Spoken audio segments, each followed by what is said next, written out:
Hello again everyone, Truck CB Sales here with a repair report for Don in West Virginia on the Ranger RCI 69 base. Don, we got it repaired for you, bud, as well as our modifications. Put the wide angle bright LEDs in here, got rid of that dim stuff that was in there, tune alignment, voltage regulator upgrade. Also, all three RT1s were blown. We replaced those. Set the bias correctly. The bias was high on those. That may be why you load them twice, possibly. We replaced those. We also worked on your high-low switch.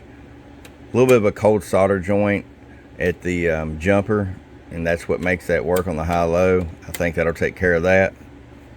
Let's see, what else? Oh yeah, come in here, DOA, no output at all. Your receive works now. Everything's good to go. So let's just start the RF power all the way down. 50 watt slug. There's your 1 watt, so if you solder an amp, you get full adjustability. 15 all the way up. I'll show you average power swing. Hello.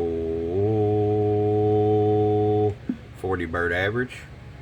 100 watts low PEP. Hello, 1, 2. Hello, hello, hello, hello, hello, hello. About 94, 95 watts PEP, okay? All right, man, we're going to get this back out to you. I appreciate your patience, appreciate your business and your friendship. If you get a moment, leave me a Google review. I'd really appreciate it. A 5-star review would mean a whole lot to me. Don from your friend Truck at truckcbsales.com. Bump, bump. Get your truck rise tuned today. Truck rise.